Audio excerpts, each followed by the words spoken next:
वरना कांग्रेस के लोगों में तो रात में नींद नहीं आएगी। हेमंत सोरेन को भी जरा बेचैनी होगी, करवटें लेंगे कि ये क्या क्या सच्चाई को बयान करके चला गया। तुमने क्या 3 मर्तबा बीजेपी से डिप्टी चीफ मिनिस्टर नहीं बने हो मैं हेमंत सोरेन?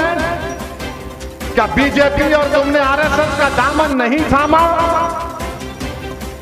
और तुमने थामा और हम उनसे सीना तान कर मुकाबला कर रहे हैं। मैं उन गोली मारने वालों से कहूंगा कि सारी दुनिया की गोलियां खत्म हो जाएंगी, हम मरने तैयार हैं, मगर किसी बाप से नहीं डरेंगे हम। शुक्रिया, अल्लाह आप तमाम को सलामत रखे।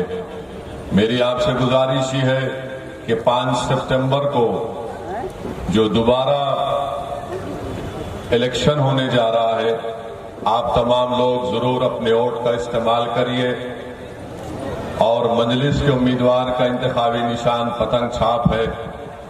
पतंग छाप पर बटन दबाकर आप अपने इत्तेहाद को कामयाब करिए, अपने सियासी शऊर को कामयाब करिए और इस विधानसभा के विकास के लिए, इस विधानसभा में गरीबों और मजलूमों की विकास के लिए, झारखंड की कमजोर और मजलूम अवाम की इंसाफ के लिए एक आवाज को आप झारखंड के विधानसभा में भिजाइए।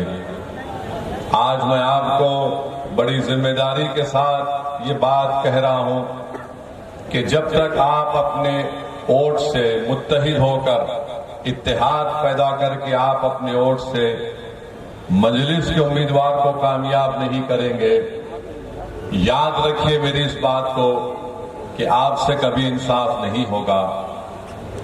आपके गांव में, आपके विधानसभा में विकास का काम नहीं होगा। अगर आप ये समझते हैं कि हम सिर्फ वोट डालने वाले बन गए हैं और हमारे वोट डालने से हमसे इंसाफ होगा, हमारे वोट डालने से जिस तरह हजारीबाग में अशफाक खान को मार दिया गया उसके परिवार को इंसाफ मिलेगा, अगर आप ये समझ रहे हैं कि जिस तरीके से आज आए दिन झारखंड में मॉब लिंचिंग के जरिए से लोगों को मार दिया जाता है, वो रुक जाएगा, वो नहीं रुकेगा। मेरी इज्जतदार और माँ और बहनों, मेरे बुजुर्गों, मेरी इस बात का आप यकीन कर लो, ये उसी वक्त रुकेगा जब आपके लिए लड़ने वाला कोई एक एमएलए होगा जो झारखंड में जहां कहीं भी किसी गरीब, आदिवासी, मुसलमान या दलित पर जुल्म होगा, वो दौड़ता हुआ उस पीड़ित परिवार के दरमियान में पहुंचेगा, उनकी लड़ाई को अपनी लड़ाई समझेगा, उनकी तकलीफ को अपनी तकलीफ समझकर वो इंसाफ की लड़ाई लड़ेगा। जब तक आप इस बात को नहीं समझेंगे, याद रखिए ये जुल्म जारी और सारी रहेगा। मुझे अफसोस इस बात का है कि अभी हम सुन रहे थे कि यहां पर मुख्यमंत्री आए थे हेमंत सोरेन साहब और उन्होंने आकर ये कह दिया कि झारखंड में कोई मॉब लिंचिंग नहीं हुई है। हम झारखंड के मुख्यमंत्री को याद दिलाना चाहते हैं, शायद वो इतना काम कर रहे हैं कि आजकल बहुत सी चीजों को भूल जाती है या फिर उनकी उम्र भी बढ़ रही है, नहीं मालूम। मैं मुख्यमंत्री को याद दिलाना चाहूंगा कि हमारे मंच पर अशफाक खान की मां और बहन बैठी हुई है। मुख्यमंत्री के आपको अशफाक खान की मौत मालूम नहीं हुई कि आज अशफाक खान की मां को और उसकी बहन को हमारे मंच पर आना पड़ा आपको आईना दिखाने के लिए कि अशफाक खान की मौत तुम्हारी हुकूमत में, तुम्हारी पुलिस स्टेशन में उसकी हत्या कर दी गई थी। हम यहां के मुख्यमंत्री को याद दिलाना चाहेंगे जिन्होंने कहा कि मॉब लिंचिंग नहीं हुई, तो फिर मगर आप हमको गाली देते हैं। सत्ता में आप हैं, इल्जाम मौलाना मुबीन रजवी पर लगा दिया जाता है, इल्जाम मेरे सदर शाकिर पर लगा दिया जाता है कि ये बी टीम है। अरे बताओ, जब तुम सत्ता में हो तो तुमने इन दुकानों को जलने से क्यों नहीं बचाया? साहिल और मुदस्सिर को पुलिस की गोलियों ने खत्म कर दिया। यकीनन ये हमारे लिए शहीद है, मगर साहिल और मुदस्सिर से मिलने कौन गया था? मैं गया था साहिल और मुदस्सिर से मिलने के लिए। हम इसलिए नहीं गए थे कि हमको कोई सियासत करना था, हम इसलिए गए क्योंकि हमने उन बच्चों की तकलीफ को अपने दिलो दिमाग और अपने सीने में महसूस किया। इंसानियत अभी भी हम में जिंदा है, हम वहां पर गए थे। मगर बताओ, जो आज हम चुनाव लड़ रहे हैं तो उनको गाली दे रहे हैं। अरे 16 साल का शहबाज खान जो ट्यूशन लेकर अपने घर को वापस आ रहा था, तो किसने घर वहां में उसको गोली मारकर कत्ल कर दिया गया और झाड़ियों में उसकी लाश को फेंक दिया गया। बताइए हेमंत सोरेन साहब, बताओ कांग्रेस के लोगों, तुम सत्ता में हो, मैं सत्ता में नहीं हूं, किसने मारा 16 साल के शहबाज खान को? और फिर क्या ये बात सच नहीं है कि बीजेपी के एक पूर्व विधायक जिनका नाम जरमुंडी देवेंद्र कुंवर है, तौसीफ नामी बच्चे को उठक बैठक कराया, उसको थूका उसके मुंह पर? क्या किया तुमने बताओ? आज तुम हमको गाली देते हो कि असदुद्दीन ओवैसी आएगा और भड़काऊ भाषण देगा। मेरी इज्जतदार मां और बहनों, अशफाक खान के बारे में हमने बता दिया आपको। यही गिरिज में मोहम्मद कैफी और मोहम्मद आसिफ को किसने पीट पीट कर मार दिया कि ये वो तस्करी का काम कर रहे थे? क्या हेमंत सोरेन को मोहम्मद कैफी और मोहम्मद आसिफ के बारे में भी नहीं मालूम, जिनको मार मार कर उनका कत्ल कर दिया गया? 8 मार्च 2021 को सचिन नामी एक 22 साल बच्चे को चोरी के इल्जाम में पकड़कर कत्ल कर दिया गया। अंगारा रांची में 27 साल मुबारक खान को पीट पीट कर उसकी जान ले ली गई, उसी तरह लाइट के पोल से बांधकर। और हेमंत सोरेन को शायद नहीं मालूम कि मुबारक खान भी मार दिया गया। मेरे अजीज दोस्तों, जमशेदपुर में नौशाद को पुलिस कस्टडी में उसकी मौत हो जाती है। 10 अगस्त को नौशाद को उठाया जाता है। मेरी इज्जतदार मां और बहनों, आप जानते हैं कि जब तबरेज अंसारी को मारा गया था, मैंने खुद तबरेज अंसारी की बेवा से मुलाकात की थी। क्या उस वक्त कौन सा मामला था? हमको तकलीफ हुई कि एक नौजवान बच्ची बेवा हो गई है। मुदस्सिर और साहिल की क्या मामला था? हम उनके घर को गए थे। मेरी इज्जतदार मां और बहनों, मेरे बुजुर्गों, आपने यहाँ पर झारखंड में 4 अल्पसंख्यक मुसलमान समाज के एमएलए को आपने कामयाब किया। इतने वाकयात होते हैं। अरे जमतारा से यहाँ पर आपने एक मुस्लिम विधायक को कामयाब किया, और अभी हमको बताया गया कि हफीजुल हसन साहब भी फिर रहे हैं। 4 आपके एमएलए हैं। आप में इतनी हिम्मत नहीं हुई कि आपने इन जुल्मों के खिलाफ आवाज उठाते? आप में गीरत क्यों नहीं जागी कि आपको अगर कामयाब किया तो क्यों कामयाब किया? क्या तुमको कामयाब इसलिए तो नहीं किया कि तुम हेमंत सोरेन के सामने अपने सर को झुकाकर गुलामी करो? तुमको कामयाब इसलिए किया कि तुम गरीब और मजलूमों पर जब जुल्म होगा तो तुम उनकी आवाज बनोगे। तुम सरकार में बैठकर तुम अगर मंत्री बन गए हो तो तुम समझ रहे हो कि तुमको बहुत बड़ा मुकाम मिल गया। अरे जब अल्लाह ने तुमको मुकाम दिया तो तुम उस मुकाम को इस्तेमाल करो गरीबों के इंसाफ के लिए। मगर इतने लोगों को मार दिया गया और यहाँ पर हेमंत सोरेन की सरकार इस पर कोई कार्रवाई नहीं करती है। मेरे अजीज दोस्तों और बुजुर्गों, यहाँ पर एक विधायक साहब है, उन्होंने ये भी कह दिया था कि कि अगर मुझे कोई इबादतगाह बनाना पड़े तो मैं अपना गुर्दा बेच दूंगा। कहा था ना, मैं अपना गुर्दा बेच दूंगा। अरे इतने लोग मारे गए, तुम्हारा गुर्दा छोड़ो, तुम्हारी जबान नहीं खुल रही है, तुम गुर्दा कहां तक जाओगे। उस विधायक ने कहा था कि मैं अपना गुर्दा बेचकर इबादतगाह को बना दूंगा। अरे तुम क्या बनाओगे हमको नहीं मालूम, मगर तुम झारखंड की जनता को तो बेवकूफ बना रहे हो, उनका मजाक कर रहे हो और वो मौत की आगोश में चले जा रहे हैं। मेरे अजीज दोस्तों और बुजुर्गों, आप देखते हैं कि बोकारो में, चक्रधरपुर में क्या क्या तकारीर नहीं की गई थी, क्या क्या भाषण नहीं दिया गया था। अगर हम उस पर बोलना शुरू करेंगे तो फिर एक नया तनाजा यहां पर पैदा होगा। तो इन तमाम को पेट में दर्द होता है और इसीलिए हमको बदनाम किया जाता है कि असदुद्दीन अवैसी भड़काऊ भाषण देता है।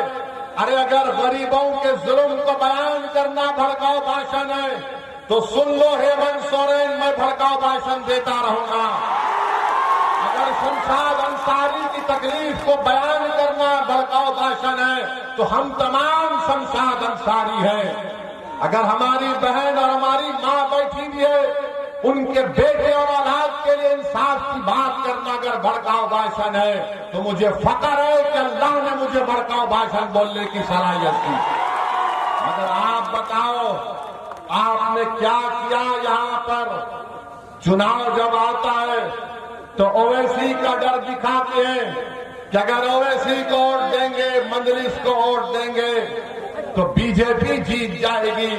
और आप मासूम लोग सिर्फ वोट डालते हराने के लिए। अरे कभी अपने दिलों पर हाथ रखकर सोचो, कभी जब तुम अपने घर में जाकर बैठते हो तो अपने दिल से पूछो कि मैं क्या सिर्फ इनको वोट डालने के लिए पैदा हुआ हूं। तो मेरी आपसे गुजारिश है कि आप अपना वोट 5 सितंबर के दिन मजलिस इत्तेहादुल मुस्लिमीन को दीजिए। मेरे अजीज दोस्तों और बुजुर्गों, केंद्र की सरकार बीजेपी की है। आपको जानकर तकलीफ होगी कि 2020 और 21 से 55 करोड़ रुपए दिए गए। कितने? 155 करोड़ रुपए दिए गए। ये हेमंत सोरेन ने उसमें से सिर्फ 5 करोड़ रुपए खर्चा किया। 155 करोड़ में स्कूल की बिल्डिंग बननी चाहिए थी, रोड बनना चाहिए था जहां पर अल्पसंख्यक समाज रहता है, मुसलमान, जहां पर ईसाई रहते हैं, मगर इन्होंने उसमें से 5 करोड़ रुपए खर्चा किए। बोरवेल डालना चाहिए था, कॉलेज की बिल्डिंग बनना चाहिए था। अब बताओ इसमें ओवैसी कहां से आ गया? 155 करोड़ में सिर्फ 5 करोड़ रुपए खर्चा करके और यहां पर आकर ये हेमंत सोरेन के मंत्री कहते हैं कि मौलाना मुबीन रजवी भेड़िया है। मेरे अजीज दोस्तों और बुजुर्गों, जिसने मौलाना मुबीन रजवी को सुदीप कुमार सोनी ने भेड़िया कहा। सुदीप कुमार सोनी साहब, हमारे चेहरे पर दाढ़ी है, तो सुदीप कुमार जो तुम्हारी पार्टी में जो लोग तुम्हारी चमचागिरी करते हैं वो क्या है बताओ? और याद रखो, भेड़िया शेर को भी खा लेता है, समझे ना? अगर तुम भेड़िया बोल रहे बोलो, जितना बोलते बोलो, मगर तुम्हारे जहन में जो जहर भरा हुआ है वो तुम्हारी जबान पर आ ही गया कि तुम हर मुबीन को भेड़िया कहते हो, तुम हर मुबीन को भेड़िया कहते हो। अगर तुम इंसान हो तो चलो शमशाद अंसारी के घर को जाकर दिखाओ। तुम में हिम्मत है तो चलो आओ, मगर तुम नहीं जाओगे। जिसके चेहरे पर दाढ़ी है, सर पर टोपी है, वो भेड़िया हो जाता। ठीक है, सुदीप कुमार, जब तुम्हारा चुनाव आएगा तो भेड़िए तुमको बताएंगे कैसा शिकार होता है। मेरे अजीज दोस्तों और बुजुर्गों, फिर यहां पर आप देखते हैं कि यहां पर आपने देख लिया कि गिरिज में 41 लाख की आबादी, भेड़िया हमको कह दिए, हमको भी टीम कह दिए, 41 को कामयाब करेंगे जब आप सियासी ताकत हासिल करेंगे। मगर अगर आप सिर्फ यही सोचते रहेंगे कि नहीं हमको वोट डालना है, हमको वोट डालना है, तो फिर वोट डालने का मतलब यही होगा कि तुम वोट तो डाल रहे हो मगर अपने लिए नहीं डाल रहे हो, अपने बच्चों की तालीम के लिए वोट नहीं डाल रहे हो, अपनी जान की हिफाजत के लिए वोट नहीं डाल रहे हो। क्योंकि जब तुम वोट डाल रहे तो शमशाद कैसे मरा बताओ मुझे, इतने लोग कैसे मर गए जब तुमने वोट डाला। अब झारखंड मुक्ति मोर्चा के लोग बोलेंगे, यहाँ की सरकार बोलेगी, अरे ओवैसी तेलंगाना की सरकार में बहुत पैसा है, हम गरीब प्रदेश हैं। नहीं गरीब तुम नहीं हो।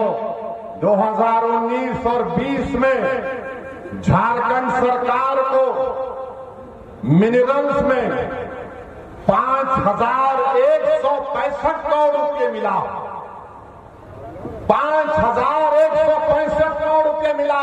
कहां गया ये, किसकी जेब में गया पैसा, ये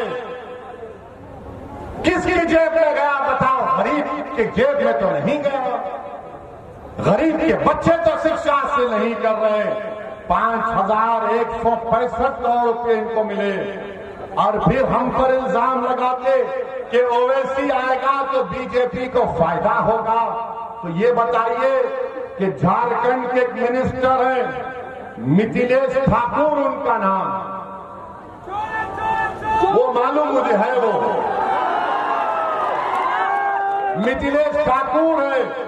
मिथिलेश ठाकुर ने 6 दिसंबर के दिन मिठाई बांटी।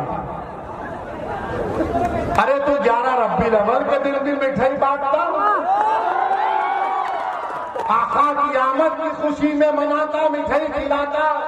मगर मंत्री ने कहा कि नहीं, 6 दिसंबर को हम बांटेंगे, मिठाई खिलाएंगे, क्योंकि उस दिन बाबरी मस्जिद को शहीद किया गया। हेमंत सोरेन, ये आपका सेकुलरिज्म है और आप हम पर उंगली उठाते हैं। याद रखो, अगर तुम एक जबान से मेरे खिलाफ झूठ बोलोगे तो मैं तुम्हारी 1000 सच्चाइयों को जनता के सामने रखूंगा। अब आप देखिए इनका रिकॉर्ड। अब इतना तो हेमंत सोरेन के लिए काफी है, थोड़ा मोदी पे भी बोलते हैं, वरना कांग्रेस के लोगों में तो रात में नींद नहीं आएगी। हेमंत सोरेन को भी जरा बेचैनी होगी, करवटें लेंगे कि ये क्या क्या सच्चाई को बयान करके चला गया। फिर कोई कांग्रेसी बोलेगा या हेमंत सोरेन के पास का बोलेगा, मोदी को नहीं बोले। अरे मोदी को तो हम ही बोल रहे हैं, 9 साल से तुम तो गूंगे बनकर बैठे हो। तुमने क्या 3 मर्तबा बीजेपी से डिप्टी चीफ मिनिस्टर नहीं बने हो मैं हेमंत सोरेन? क्या बीजेपी और तुमने आरएसएस का दामन नहीं थामा? और तुमने थामा और हम उनसे सीना तान कर मुकाबला कर रहे हैं। मुझे अफसोस हुआ जब मुझे अभी बताया गया कि मुजाहिद आजादी हजरत मौलाना शेख भिखारी साहब का पड़पोता, शेख भिखारी साहब जिसने अंग्रेजों की गुलामी से देश को आजाद कराने के लिए झारखंड का अजीम सपूत, उनका पड़पोते को 24 अगस्त 2023 को मंदर ब्लॉक रांची में, जिसका नाम बिट्टू खान है, उसको मॉब लिंचिंग कर दी गई। वो अब दवाखाने में अपनी जिंदगी और मौत की लड़ाई लड़ रहा है।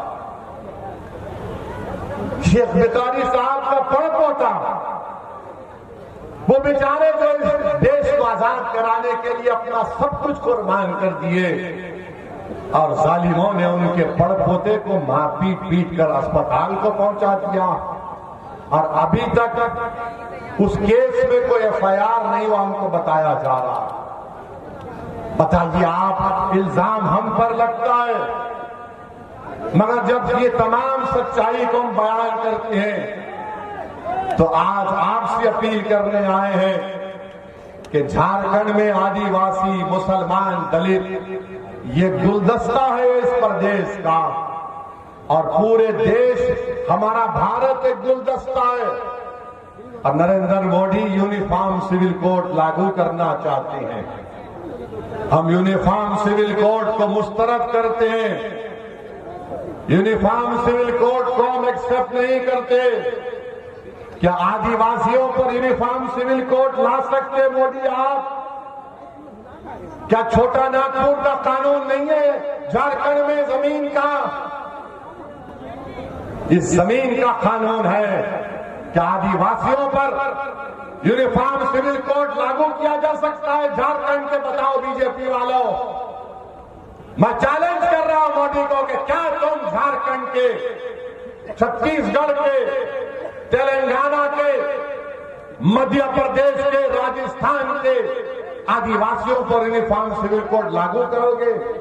नहीं कर सकते और नहीं करना चाहिए, क्योंकि भारत की खूबसूरती यही है कि यहां पर हजारों तहजीबें हैं, हजारों तहजीबें हैं।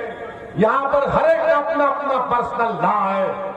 दिल्ली में बैठा हुआ कोई बाबू, दिल्ली में बैठा हुआ आरएसएस का प्रधानमंत्री हमारे जिंदगी के फैसले नहीं कर सकता।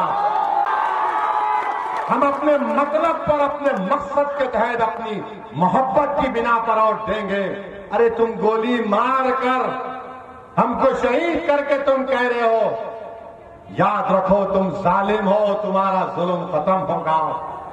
तुम अगर समझ रहे हो कि इख्तिदार में मोदी है तुमको कुछ नहीं होगा, अरे इख्तिदार तो अल्लाह का है,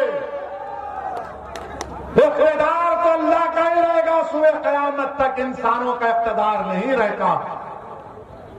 अगर इख्तिदार इंसानों का होता तो बादशाहों के महल वीरान नहीं होते। अगर इख्तिदार इंसानों का होता तो सल्तनतें बर्बाद नहीं होती हैं।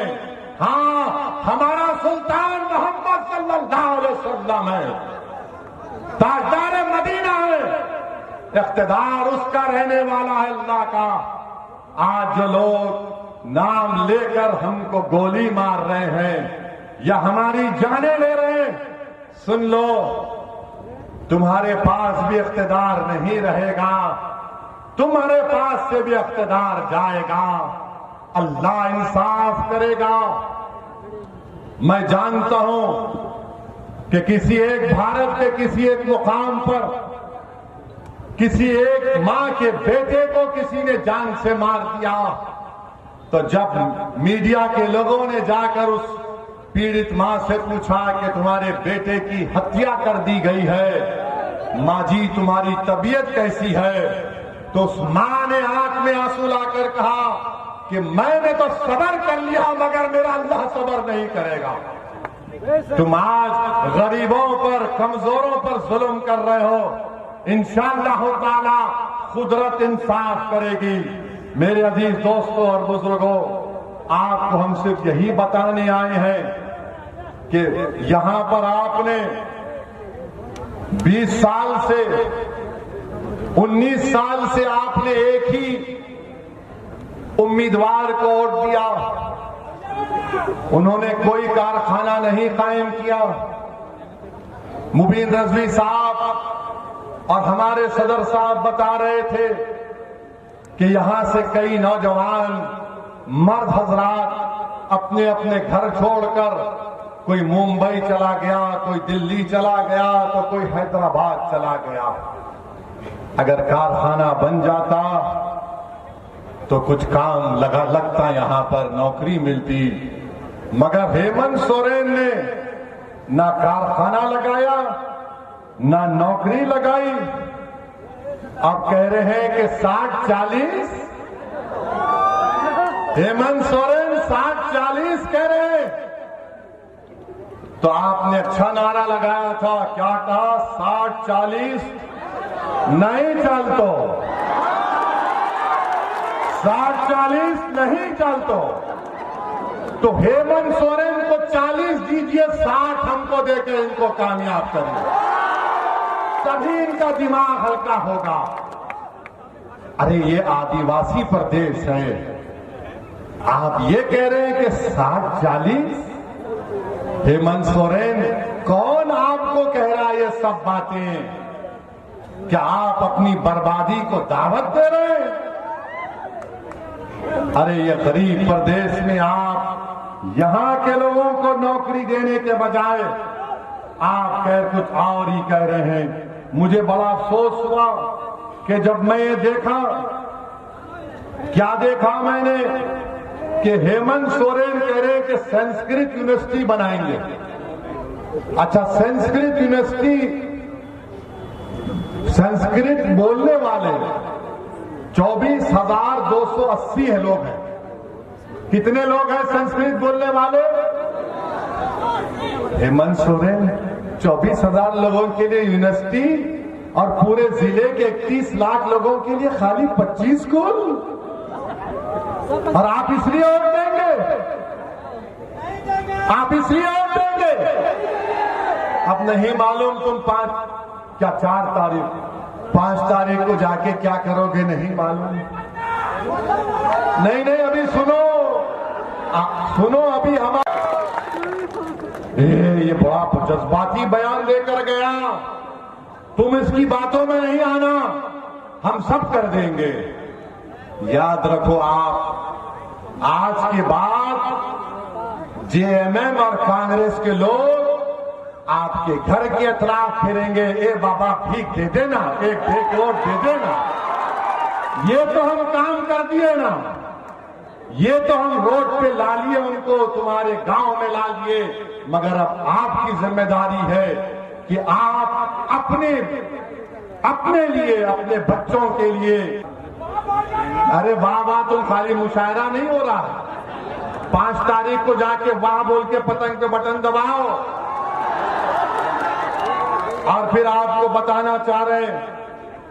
तो इसीलिए आपसे अपील कर रहे हैं कि आप 5 तारीख के दिन पतंग छाप के निशान पर पूरे एक होकर, मुत्तहिद होकर मुबीन रजवी साहब को अपना वोट दीजिए, और इंशाअल्लाह ताला कोई फर्क नहीं है, हमारी बात पे यकीन करिए।